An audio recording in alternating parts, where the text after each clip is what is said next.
ആണ് കേരളത്തിൽ എല്ലാവരും എന്ന് ധരിച്ചോ മൗലവി? ഇനി ഒറ്റ കാര്യം കൂടി ഞാൻ പറയാണ്. ബഹുമാനപ്പെട്ട ശൈഖുന സുൽത്താനുൽ ഉലമ അല്ലാഹു തആല ആഫിയത്തുള്ള ദീർഘായുസ്സ് കൊടുക്കട്ടെ, ഉസ്താദ് അവർകൾ കാലഘട്ടത്തിൽ ജീവിച്ച ഒരു ഇതിഹാസ പുരുഷനല്ലേ. ഉസ്താദ് അവർകൾ ഒരു ആത്മകഥ എഴുതി, അനുയായികൾക്ക് പോലും കയ്യിൽ കിട്ടുന്നതിന് മുമ്പ് എതിരാളികൾ വായിച്ചു തീർത്ത ഒരു വല്ലാത്ത ആത്മകഥയാണ്. എനിക്ക് പോലും ഇപ്പോഴും എൻ്റെ കയ്യിൽ കിട്ടിയിട്ടില്ല. അത് കിട്ടിയാൽ ആ ഒറ്റ ഇരുത്തത്തിൽ ഇരുന്ന് വായിക്കണമെന്ന് ആഗ്രഹിക്കുന്ന ഒരാളാണ് ഞാൻ. ഉസ്താദിൻ്റെ ആത്മകഥ പലരാരും വായിക്കപ്പെട്ടു. അതിനെക്കുറിച്ച് നൗഷാദ് പറയുന്നുണ്ട്. എന്താണെന്നറിയോ? ആദ്യം അത് കേൾക്കാം. ഉസ്താദ് ആത്മകഥ എഴുതാൻ പോയതല്ല, ശൈഖവറുകളെ കുറിച്ച് കിതാബ് എഴുതിയതാ. ഇപ്പൊ എന്താ അവസ്ഥ?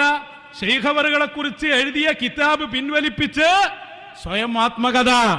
ആത്മാവ് കഥ കഴിഞ്ഞു പോവും, ശ്രദ്ധിച്ചോളണം.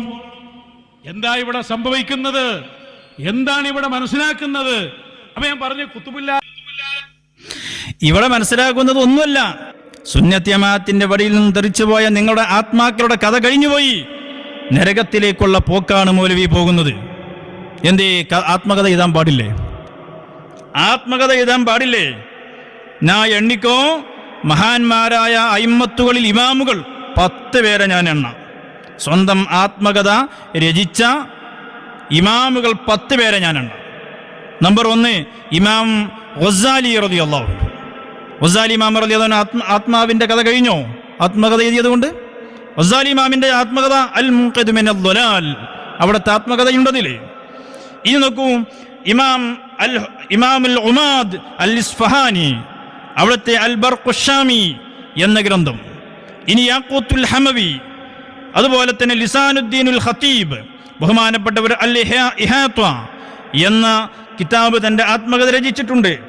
ഇമാം സഖാവി, ബഹുമാനപ്പെട്ടവർ അല്ലൗഉൽ ലാമിഉ ഫീ റിജാലിൽ ഖർനി അത്താസിഉ എന്ന ഗ്രന്ഥം തന്റെ ആത്മകഥയാണ്.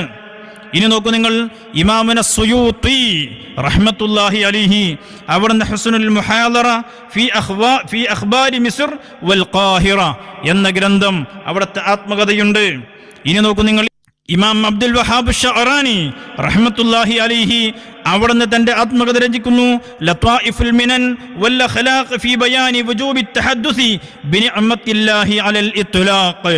ഇനി നോക്കൂ, നമ്പർ 7 മഹാനായ ഇമാം ഇബ്നു ഹജറുൽ അസ്ഖലാനി റഹ്മത്തുള്ളാഹി അലൈഹി, അവിടുത്തെ ആത്മകഥ രചിക്കുന്നു അദ്ദുററുൽ കാമിന.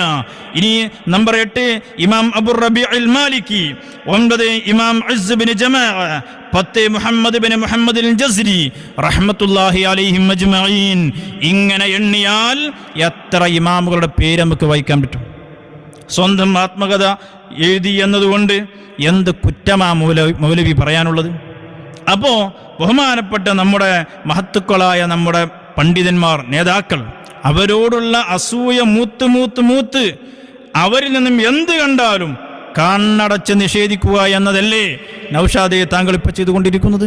സുന്നത്ത് ജമാഅത്തിന്റെ വടിയിൽ നിന്നും തെറിച്ചു പോയിട്ട് 5 മിനിറ്റ് കൊണ്ട് ഇപ്പൊ ശരിയാക്കി തരാ എന്ന് പറഞ്ഞ് ഈ പ്രസ്ഥാനത്തെ അങ്ങ് മൂക്കിൽ കയറ്റാമെന്ന് ധരിച്ചു താങ്കൾ.